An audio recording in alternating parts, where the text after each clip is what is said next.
original 150 old guys. Dr. B joined us, what, 9 years after I came here? Yeah, 20 years ago. 20 years ago. So that shows you who's the young one and who's the old one. Yeah. So the practice was founded by Dr. Maxon in 1986. I joined him in 89. To tell you what a sort of the other guy we brought in, Dr. Ori, was a fellow with Dr. Maxon, and Dr. Ori and I taught at Northwestern together, so we're sort of an incestuous group. There weren't many of us, so we all knew each other, so when you were looking for jobs, we all hooked up with each other. So we have treated, our goal is to treat everybody. It's not, one sex, this sex, that sex, but everybody, and provide everybody equal access. That's the key. And, to do that, you have to, it's a little more complicated with males. Why? Because we need egg donors and we need gestational carriers.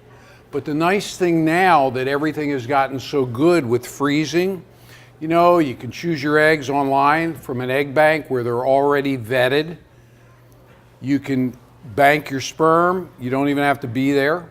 We can fertilize, grow to blast, freeze, and then you can select your gestational carrier, which is the hard part and everything. And it takes the time and the investment, and then do the single embryo transfer. And that's the big thing that's changed. Freezing has gotten so good now that we have the ability to freeze eggs reliably, freeze embryos reliably, and get a better pregnancy rate from those frozen embryos than with a fresh transfer.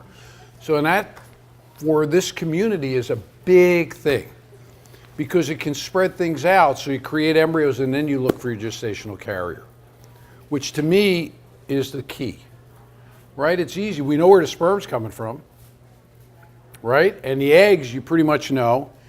The FDA controls all third-party reproduction in the United States. They actually come in and they inspect our clinics. We can be fined, we can be closed down. We've been inspected, 6 times, Marcelo, now? See, unfortunately, when I was the president of the Society of Assisted Reproductive Technologies, the FDA decided they wanted to regulate third-party reproduction, sperm, eggs, and embryos.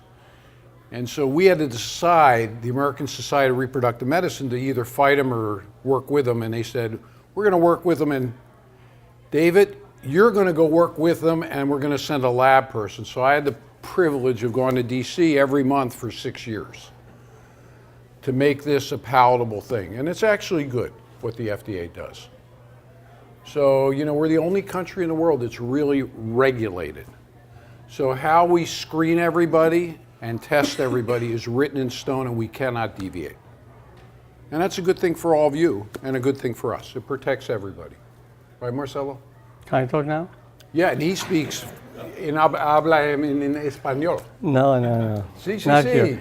So listen, we will go wherever you guys are, and that's why we have 7 offices, from Coral Gables, Pembroke Pines, Margate, Wellington, Boca, Jupiter, and Port St. Lucie. So we have doctors, not only the 2 of us, every doctor in the group. 9 doctors are eager to treat every patient, and we are committed to the dream of parenthood in the LGBTQ community. So we are all very, very much committed.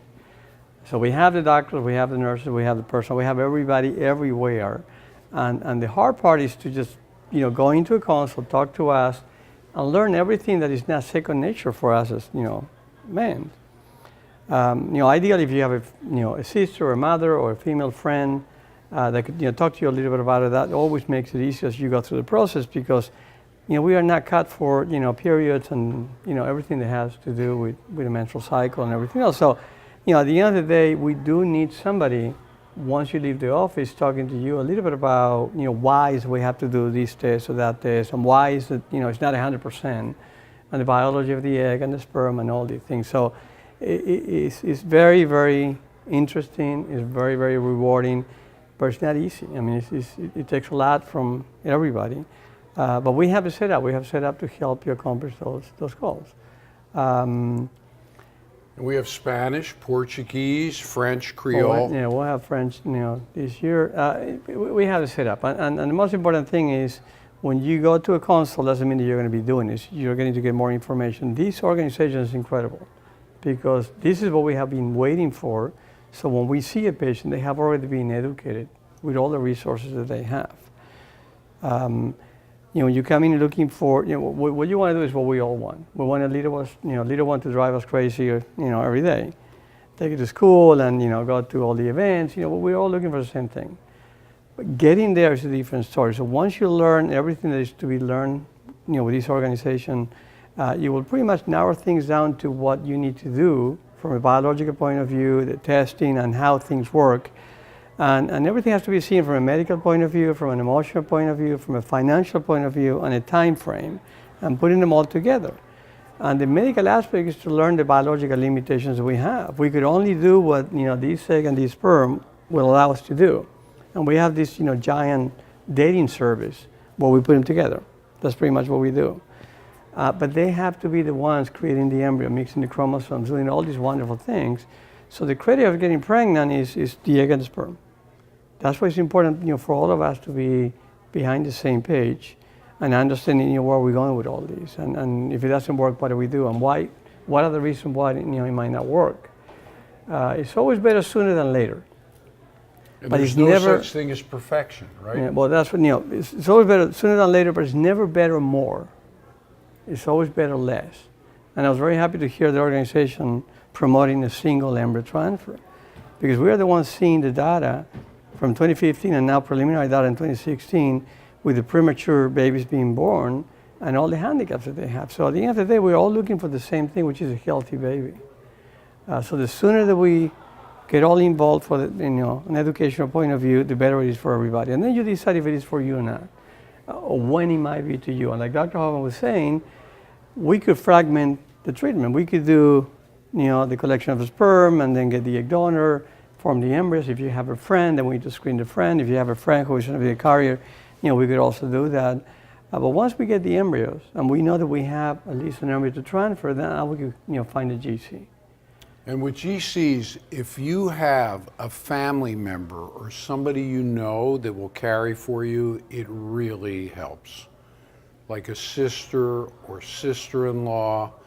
I mean, they make great carriers if they're willing to do it and they're the right age. I mean, that's really key, and they've had a kid, and because it limits and them, it makes it a lot easier. Now, it's not the same as saying, can I have your blood?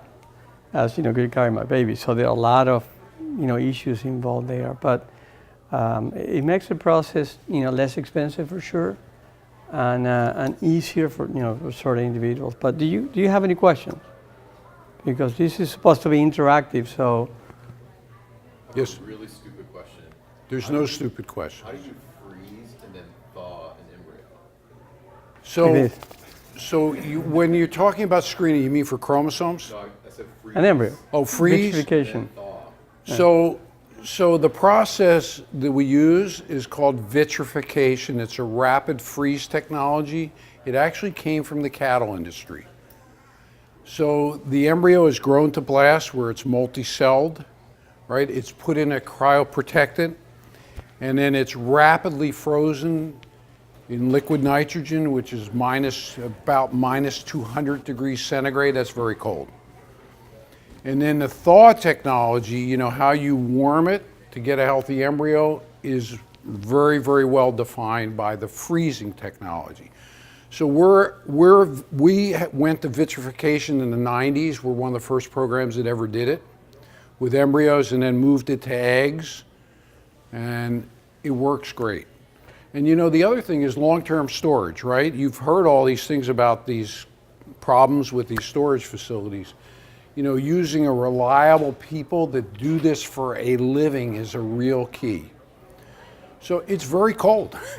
I mean, you know how you get sperm, you get eggs, you get embryos, and we do the dosing, the monitoring, the retrievals, the transfer, all the medical aspects. But there's a group of people that are highly specialized called embryologists. That's all what they do. They're the ones identifying the eggs and the sperms and the embryos, doing the ICSIs, the hatchings, any of the techniques. is done by the embryologists, and they're the ones capable of freezing and thawing. So you don't want us doing that. And they But make that's why us the team is make important. us look good, right, Marcelo? See, the lab is the key. And you know, like myself, Mark Lenderis, who spoke with me, my lab director is also his lab director. She's great.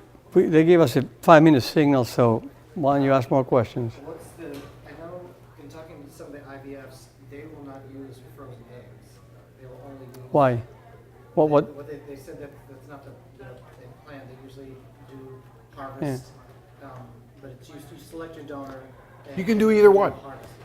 What you want to know is the statistical probability is the same. So if you have a practice that uses frozen and fresh, and they tell you that their statistics are giving you the same outcome, then that's what that practice could do. Most of the ones that don't do it is because they don't have the same numbers. So they're just being honest, telling you, you know, we do better with fresh. Okay. But that's probably all what it is. We do well with both. So for me, I always tell my prospective patients, you pick the donor you like. Don't pick whether she's frozen or she's thawed, you know. And then it's a numbers game. You know, when you get a fresh donor, you're going to get all of her eggs, but you're going to pay a lot more for it. When you get it from a bank, you're going to get 6, 7, 8, or 9 a lot of eggs to thaw, fertilize, grow to blast, and transfer. Just numbers. But the And pregnancy it's rate is less the same. money. And the other thing is, it's, you know, you don't have to wait for all the testing. See, the donors that are frozen have already been screened, tested, FDA, all of it.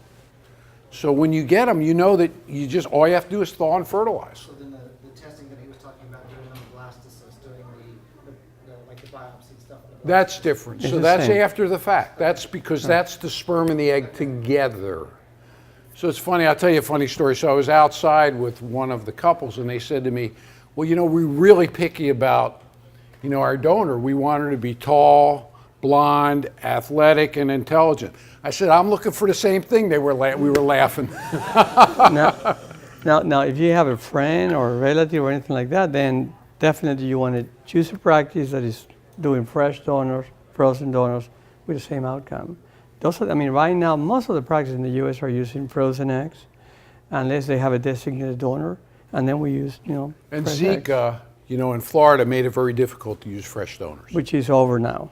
So we don't For have now. that problem now. But you can't have somebody, you can't use a donor to travel to any of the Zika countries, and it's easy to know. It's www.cdc.gov/Zika, tell you which countries have it. It's One- all of South America except more question? Uruguay and Chile. One more question? 2 more questions. Come on, don't be shy. Yes, sir. Let's say that we haven't had the agency or haven't decided, but we want to do the first step, which seems like is the easier, just to get the embryo developed and then frozen.